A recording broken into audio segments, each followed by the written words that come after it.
प्रदेश के मुख्यमंत्री डॉक्टर मोहन यादव गुरुवार दोपहर को नागझरी स्थित हेलीकॉप्टर पहुंचे। इसके बाद वे पुत्र के विवाह की रस्मों में शामिल हुए। पारिवारिक कार्यक्रमों के बाद मुख्यमंत्री सीधे फ्रीगंज स्थित भाजपा कार्यालय पहुंचे। यहां उन्होंने नवनिर्वाचित राज्यसभा सदस्य संत उमेश नाथ महाराज का स्वागत किया। कार्यकर्ताओं को संबोधित करते हुए कहा कि उज्जैन धार्मिक नगरी है, आध्यात्मिक नगरी है। यहां से संत का राज्यसभा पहुंचना हमारे लिए गौरव की बात है। इस दौरान विधायक अनिल जैन, सतीश मालवीय व भाजपा नेता भी मौजूद रहे। इस दौरान मुख्यमंत्री ने भाजपा कार्यालय के पास लोकसभा चुनाव प्रचार अभियान के तहत वॉल पेंटिंग भी की।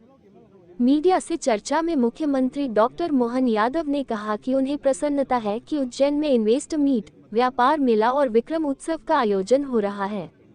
यह आयोजन भव्य होगा। यहाँ जल्द वैदिक घड़ी का लोकार्पण भी होगा, जो कि दुनिया को वैज्ञानिक तौर पर सबसे शुद्ध समय बताएगी। प्रसन्नता के इन्वेस्टर समिट उज्जैन होने जा रही है। इसी अवसर पर विक्रमोत्सव जो लगभग 20 साल से होता है उसका और भव्यतम रूप बन रहा है और लगातार ये गुड़ी पड़वा तक चलेगा। 1 महीने 10 दिन चलने वाले इस पूरे आयोजन में बहुत सारे प्रकार के कार्यक्रम जोड़े गए, जिसमें विक्रम व्यापार मेला भी है। इस व्यापार मेला के माध्यम से गाड़ियों की ऑटोमोबाइल खरीदी बिक्री बढ़े, एक तरह से नया मेले का रूप स्थापित हो, इस नाते से उस पर भी काम कर रहे हैं। साथ ही साथ कला, संस्कृति और अन्य प्रकार के कलाकार अपनी अपनी कला का प्रकट करेंगे। एक वैदिक घड़ी का भी हम लोकार्पण करने जा रहे हैं। वैदिक घड़ी वो जगह है, वो स्थान है जो कालगणना की उज्जैन की महत्ता को पुनर्स्थापित करेगी, जो अपने समय के साथ साथ शुद्ध मांगलिक समय भी बताएगी, मुहूर्त भी निकालेगी और सर्वाधिक शुद्ध समय की दुनिया में उज्जैन से अपनी पहचान भी बनाएगी। ये जो जनसैलाब आप देख रहे हैं,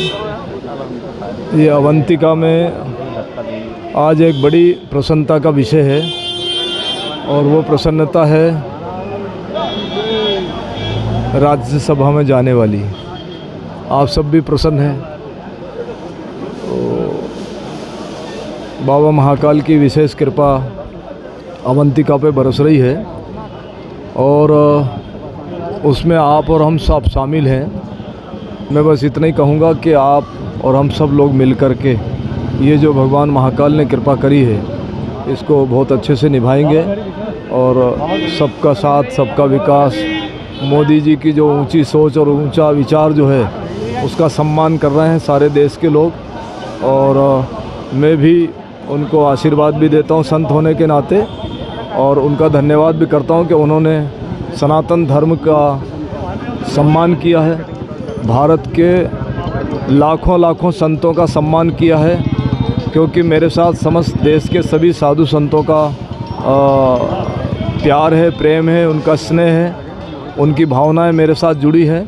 मैं राज्यसभा में पहुंचा हूं तो पूरे देश के सनातन धर्म के संत महात्मा पहुंचे हैं और जितने भी जो अनुयायी हैं उनका सबका सम्मान हुआ है। दिनों में लोकसभा चुनाव होना है, किस तरह की तैयारी आपकी रणनीति है? वो पार्टी जैसा संदेश देगी उसी पर सब लोग। महाराज जी, आप सिंहस्थ आने वाला है, ऐसे में संतों की बड़ी महत्वता बढ़ती है, तो ऐसे में किस तरह से संतों की बात आप संसद में रखेंगे? संत समाज का एक बहुत बड़ा पर्व होता है कुंभ, और उस कुंभ को आयोजित करने के लिए किसी व्यक्ति विशेष की ताकत नहीं होती है।